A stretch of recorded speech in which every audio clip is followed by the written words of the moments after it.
صحیح لہجے میں بات ہمیں بھی اس کے ساتھ کرنی چاہیے، کرخت لہجہ نہیں اپنانا چاہیے، ٹھیک ہے۔ اور ظاہر ہے نوکر بھی اگر بدتمیزی سے بول رہا ہے یا اونچا بول رہا ہے تو ہم لوگ نہیں رکھتے، ہم نہیں رکھتے ایسے نوکر کو، ہے نا۔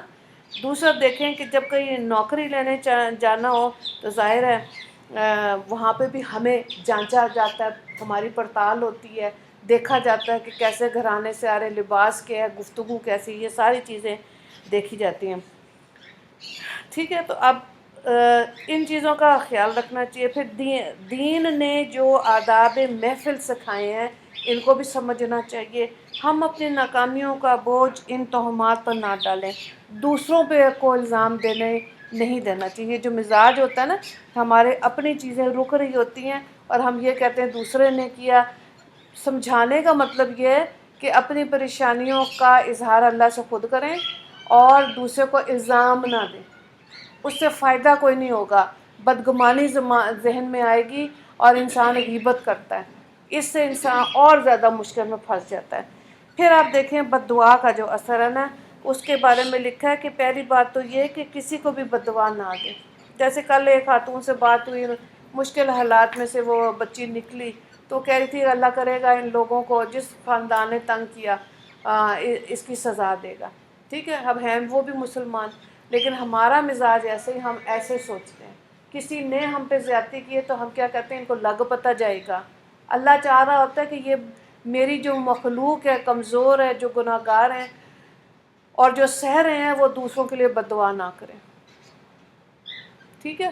وہ اپنی کشٹ کاٹ رہے ہوتے ہیں یا کاٹ لیں گے، لیکن اللہ اس بندے سے جس کے اوپر ظلم ہوتا ہے وہ یہ نہیں چاہتا کہ وہ بندہ دوسرے کے لیے بد دعا کرے، اس کا اپنا درجہ بھی پھر جنت سے کم ہو جائے گا، ٹھیک ہے۔ تو معاف کرنا بہت اعلیٰ درجہ ہے۔ جیسے آپ دیکھتے ہیں نا سورہ رحمان سنتے ہیں تو اس میں اس کی جو ترتیب ہے اس سورت کی، اس میں کیا ہے کہ سب سے پہلے ہم نے معاف کرنا ہے، پھر اللہ کا کلام پڑھنا ہے تو اثر ہوگا۔ اور جو صوفی صاحب یہ بتاتے ہیں کہ جی اگر بہت عورتیں کہتی ہیں نہیں ہمارے پر تو اتنی زیادتی ہوئی ہے ہم تو نہیں معاف کریں گے، تو پھر کہتے ہیں پھر آپ وہ والے وظائف اور اس طرح سے مت پڑھیں۔ دل میں اتنا بغض ہے، نفرت ہے رکھی ہوئی دوسرے کے لیے، تو اب کیا اس کا اثر ملے گا، کیا اس کا فائدہ ملے گا؟ نہیں نا۔ تو اس لیے کوشش کیا کریں، کوشش یہ کرنی ہے واقعی میں اپنا دل صاف کرنے کا، ٹھیک ہے، اور دوسرے کے لیے دعا دیں۔ بد دعا سے کوئی اثر نہیں ہوگا، یہ چیز ذہن میں رکھیں۔ اس سے بچنے کا بہترین طریقہ یہ ہے کہ ہم ہر ایک کے لیے مثبت ہو جائیں، اور اگر کسی کی دل آزاری ہوئی، کسی کو آپ کی ہماری وجہ سے دکھ پہنچا، اگر ہماری وجہ سے ہے نا، تو یہ یقین رکھ کریں کہ پھر ہم نے معافی مانگی ہے۔ یہ جو اللہ ہمیں مہلت دے رہا ہے نا، یہ نہیں ہے کہ دنیا میں اپنے حساب کتاب برابر کر لو، کیا ہوا ہوتا ہے، زیادتی کی ہوئی ہوتی ہے دوسرے نے، لیکن سمجھنے کی ضرورت ہے۔ اگر یہ ترتیب سمجھ نہیں آئے تو پھر آپ دیکھیں نا کیوں کہتے ہیں علماء کرام کہ سیرت محمدی صلی اللہ علیہ وآلہ وسلم زیادہ پڑھیں، ہے نا۔ ابو جہل نے کتنی دفعہ تنگ کیا، 3000 سے زیادہ دفعہ، پھر بھی آپ صلی اللہ علیہ وآلہ وسلم اس کے دروازے پہ گئے، اس کو تبلیغ، کیونکہ پتہ تھا نا کہ جب جان نکل جاتی ہے تو کیا انسان کی حالت ہوتی ہے، تو اس لیے کیا کرنا ہے، معاف کرنا ہے، ٹھیک ہے۔ ہاں اس کی قسمت میں ہدایت نہیں، وہ ایک علیحدہ بات ہے، ہم اپنا دل بغض سے نہ بھریں، کہنے کا یہ مطلب ہے۔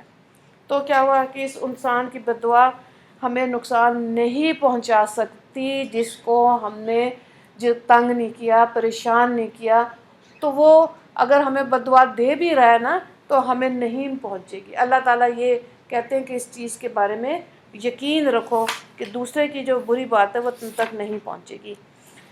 پھر آپ دیکھیں اگلی بات کیا ہے کہ بیماریوں کا سوچ سے تعلق۔ بیماریاں دو طرح کی ہوتی ہیں، اس پہ ہمیں بہت زیادہ بات کی ہے، اور بہت مجھے افسوس ہوتا ہے عورتوں کا، سوچتی رہتی ہیں یہاں تک کہ کینسر جیسے مرض میں مبتلا ہو جاتی ہیں۔ اتنی سزا نہ دیں اپنے آپ کو، ٹھیک ہے۔ اللہ کو اچھا نہیں لگتا کہ اپنے اوپر ظلم کیا جائے۔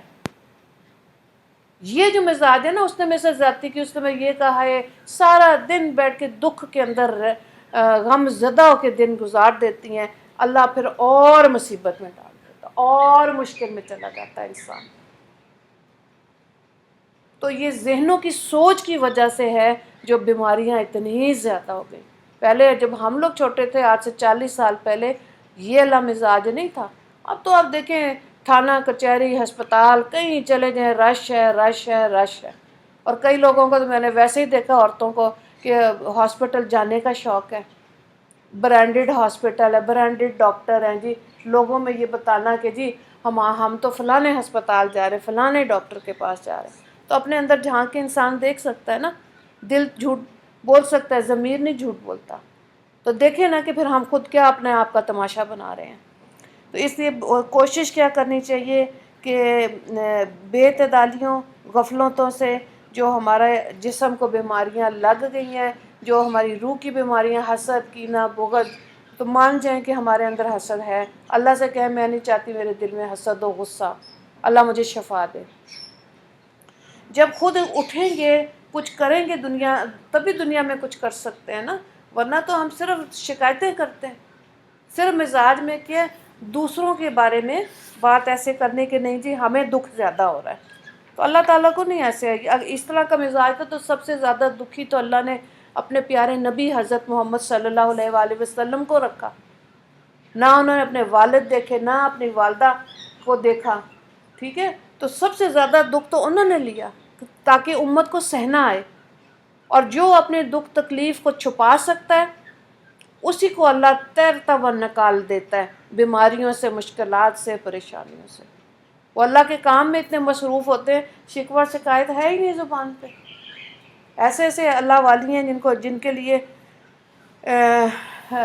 جو اللہ کے ساتھ، جو لوگوں کے سامنے اپنے شکوے نہیں کرتے، اللہ کو یہ اچھا لگتا ہے۔ اور یہ اپنی بہو بیٹیوں کو سکھانا ہے کہ جب کوئی دکھ درد تکلیف آتی ہے، مسلح بچھاؤ، اللہ کے سامنے ذکر کرو۔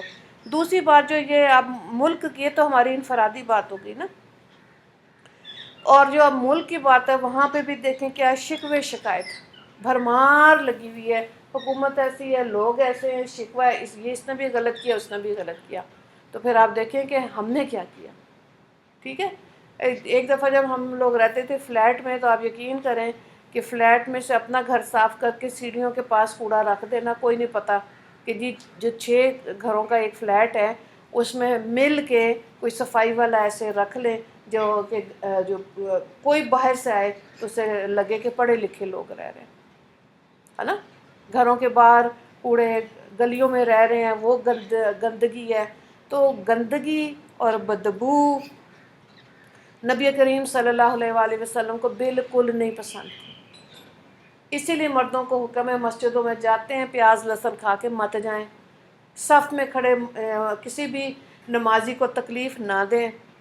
عورتیں بھی چھوٹی باتوں کا وویلا اور اس کو اتنا ہوا دے کے، اس کو پھیلا کے بیلون کی طرح، اور اس کو کیا بات کا بتنگڑ بنا دیتی ہیں، تو پھر وہ اس کے اندر خود ہی مبتلا ہوتی ہیں۔ کیوں؟ کیونکہ اصل میں جراثیم اندر ہے نا، غیبت کرنے کے، بدگمانی کے جراثیم اندر ہے، اسی وجہ سے روح جو ہوتی ہے نا وہ بیمار ہو رہی ہوتی ہے۔ تو کسی کو نہ اپنے گھروں کے حساب سے، نہ ملکی سیاسی اعتبار سے دوسروں کو الزام نہیں دیں۔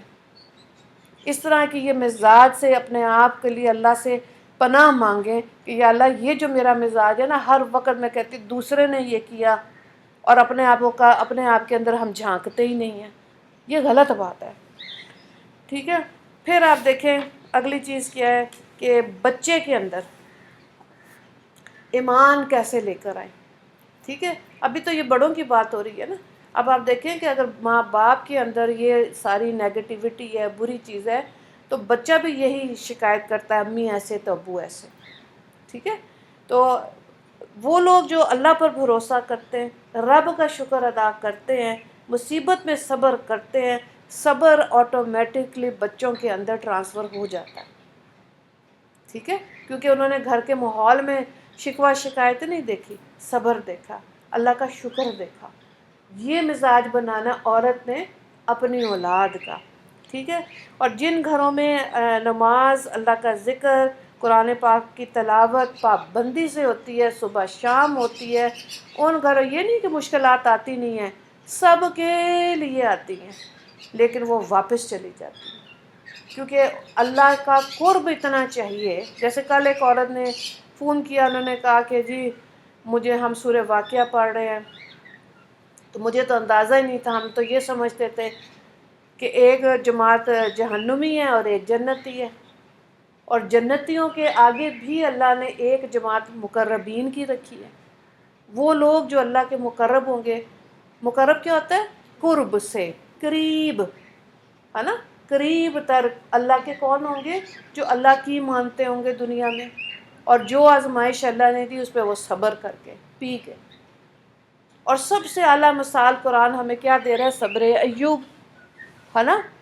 جب شیطان نے کہا کہ آپ نے اتنا مال دولت دی ہے تو انہوں نے تو شکر کرنا ہی تھا، تو اللہ نے کہا نہیں، یہ سب کچھ میں اسے واپس بھی لے لوں تب بھی یہ میرا ہی بندہ ہے۔ یہ ایسی چیزوں کو سنا کریں، پڑھا کریں، سوچا کریں، اور عمل میں لے کے آئیں گے تو دل میں بہار رہے گی۔ ورنہ جب ہماری روح بیمار ہوتی ہے، بیماریاں ہوتی ہیں اس کے اندر، دل بیمار ہوتا ہے، تو بس پھر جو ڈاکٹر کی جسمانی دوائی ہے وہ ہمارے پہ اثر بالکل نہیں کرتی، ٹھیک ہے۔ تو یہ بہت ضروری ہے کہ والدین کے لیے کہ وہ اپنا گھر جو ترتیب ہے نا گھر کی، اس کو شریعت کے مطابق لے آئیں۔ اگر خود ہی دیر سے سو رہے ہیں، ٹھیک ہے، صبح دیر سے اٹھ رہے ہیں، تو اب بچوں سے کیا امید رکھیں گے کہ وہ مسجدوں میں جا کے بچے نماز ادا کریں؟ خود اپنی ترتیب ہی خراب ہے نا۔ اللہ نے تو ایک وقت دیا ہوا ہے جس کے اندر اللہ کی رحمت اترتی ہے، اور وہ فجر کے بعد کا وقت ہے، فجر اور اس کے بعد کا وقت، ٹھیک ہے۔ اب سارا دن آپ دیکھیں کیسے انسان برکتیں لے سکتا ہے اگر فجر کی نماز ادا نہیں کی، ہے نا، اگر اس وقت کے وظائف ذکر اللہ کا نہیں کیا، تو یہ بہت ضروری ہے۔ اور دوسرا یہ جو شوق ہے نا لوگوں کو، پچھلے جو وقت گزر گیا اس پہ روتے رہنا، ہائے ہائے کرتے رہنا، اور آگے کی اتنی امید رکھنا، اتنا سوچنا کہ جو حال ہوتا ہے نا، جو آج ہوتا ہے نا، وہ بیچارہ جو ہے نا وہ مسکین بن جاتا ہے، دکھوں سے بھرا ہوا بن جاتا ہے۔ ہاں غلطیاں ہوئی ہیں، بالکل صحیح ہے، غفلت میں بھی وقت گزارا ہے، تو اب اللہ نے کہا کہ پڑھو استغفر اللہ ربی من کل ذنب واتوب الیہ، معافی مانگو، اللہ کو ہماری معافی کا انتظار ہے، اور جب تک سانس آ رہا ہے تو انسان نے معافی مانگنی ہے۔ کوئی بھی پاک صاف نہیں ہے، سب سے غلطیاں ہوتی ہیں، اور بہت زیادہ۔ تکاثر کا کیا مطلب ہے؟ سورہ تکاثر ہے نا، اس کا مطلب ہے خواہشوں کا زیادہ ہونا۔ تو اللہ نے کہا تمہاری خواہشیں جب زیادہ ہو جائیں گی تو تم ہلاک ہو جاؤ گے، الہاکم التکاثر ہے نا قرآن میں۔ تو جو ہماری خواہشیں نا، ان کو لگام ہم نے خود دینی ہے۔ اپنی خواہشوں پہ کبھی عمل کر لیا، کبھی چھوڑ بھی دیا کریں، ورنہ یہ ایسی دلدل ہے کہ اس میں سے باہر نکلنا بہت مشکل ہے۔ تو حال میں جینا سیکھیں، اور جو گزر گیا ہے نا ماضی، اس کے لیے استغفار ہی کریں، اور جو آنے والا وقت ہے نا اس پہ ٹھیک ہے اپنی ایک ترتیب ضرور بنائیں، لیکن غم زدہ حالت میں نہیں رہیں کہ ہائے پتہ نہیں اب ہمارے ساتھ کیا ہوگا، ٹھیک ہے۔ بہت سے لوگ ہیں جو ڈیتھ بیڈ پہ ان کو پتہ ہے کہ اب ہماری موت ہے، تو موت کا آنا، قبر میں جانا ایک وقت مقرر ہے، تو علماء کرام کہتے ہیں مت سوچیں، وہ سوچیں جو سانس آ رہا ہے، جو وقت ملا ہوا ہے اس میں کیا کرنا ہے نا۔ تو اللہ تعالیٰ ہمیں یہ والی ترتیب جو ہے نا وہ سمجھائے صحیح طرح سے، اور ذہنوں کو خود جگانا ہے۔ یہاں کوئی کتاب، کوئی تعویذ یا کوئی تبلیغ اس وقت تک اثر نہیں کرے گی جب تک ہم اپنے دل کو جاگتا ہوا نہیں بنائیں گے، جب ہم خود نہیں کہیں گے کہ ہاں ہمیں اپنی اصلاح چاہیے، مجھے زندگی چاہیے، اور تاکہ میں دین اسلام کی سربلندی کے لیے کام کروں۔ تو اپنے آپ کو جگانے کے لیے خود ہی کو ہی سربلند کرنا ہے، ٹھیک ہے۔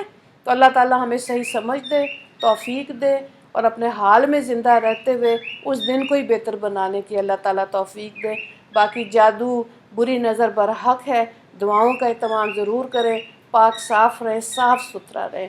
جیسے دو دکانیں ایک ساتھ تھی سبزی کی، ایک دکاندار جو تھا نا وہ گھر سے نہا دھو کے صاف ستھرا ہو کے آتا تھا، سبزی بھی اس نے ترتیب سے رکھی ہوئی تھی، صاف ستھری لگتی تھی، لے آؤٹ اس کا ایسے ہوتا تھا۔ دوسرے دکاندار جو تھا وہ پریشان حال، پسینے میں بھرا ہوا، سبزی کی بھی ترتیب کوئی اتنی نہیں۔ تو اب آپ دیکھیں کہ اللہ کو جو ترتیب پسند ہے نا پاکیزگی کی، جو صاف ستھرا ہوتا ہے، اسی کی سبزی زیادہ بک رہی تھی۔ اور جو خود پریشان حال تھا نا، جس کے اندر اتنے شکوے بھرے ہوئے تھے، اس کے شکووں سے ہی اس کی سبزی جو تھی وہ گل سڑ رہی تھی۔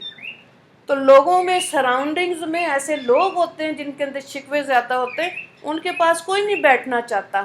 یہ میں آپ کو بتا دوں کہ بار بار میں اپنے جو ہمارے فیلو کے ایج فیلو ہے نا، ان کو میں بتاتی ہوں کہ اب دیکھیں ہم بڑھاپے کی طرف جا رہے ہیں، بچوں کی ایک جوانی ہے، ان کو ان کا ٹائم دیں، ان کو اپنی ٹانگوں کے ساتھ باندھے نہیں کہ میرے پاس بیٹھے رہو، ٹھیک ہے، کرنے دیں ان کا۔ اپنے لیے خود مصروفیت دیکھیں، اپنے لیے ایسی کنسٹرکٹیو دیکھیں مصروفیت کہ بچے بھی پریشان نہ ہو کہ ہائے ہائے ہر وقت ہمیں یہی کہتے رہتے ہمارے گھٹنے کے ساتھ لگ کے بیٹھ جاؤ۔ نہیں، بری بات ہے نا۔ اپنے لیے ایسی مصروف، نماز ہے، قرآن ہے، یا اپنا حلقہ بنائیں مسجد کا۔ مرد جو ہے، خواتین اپنے گھر کے اندر کی مصروفیت ایسے دیکھیں کہ ان کا جس چیز میں دل خوش ہوتا ہے، امبرائڈری ہے، کڑھائی ہے، نیٹنگ ہے، کتنی ایسی چیزیں ہیں جس پہ اپنا دل بہلانے کے لیے مصروفیت رکھ سکتے ہیں، ہے نا۔ اور ہر وقت یہ نہیں سوچیں کہ کسی نے جادو کیا، کسی نے یہ کیا، ہم نے خود ہی اپنا بیڑا غرق کیا، ٹھیک ہے۔ تو اپنے آپ کو خود دلدل میں سے نکالیں، خود جئیں ہمت والی زندگی، ایسے بن جائیں کہ آپ کو دیکھ کے دو چار عورتیں ہمت پکڑ جائیں کہ اچھا ان کے ساتھ بھی مشکلات پریشانیاں ہیں، لیکن کیا بات ہے کہ اپنی پریشانیوں کا ذکر نہیں کرتی، تذکرہ نہیں کرتی، ڈنڈورا نہیں پیٹتی، ہے نا، اس پہ شور نہیں آتا، ان کی بھی زندگی گزر رہی ہے۔ تو اللہ تعالی ہمیں صحیح سمجھ عطا فرمائے، اور اچھی زندگی، ہمت والی مضبوط عورتوں کی طرح زندگی گزارنے کی اللہ تعالی ہمیں توفیق عطا فرمائے۔ وآخر دعوانا ان الحمد للہ رب العالمین۔ اللہم اغفر للمسلمین والمسلمات والمؤمنین والمؤمنات۔ السلام علیکم ورحمۃ اللہ وبرکاتہ۔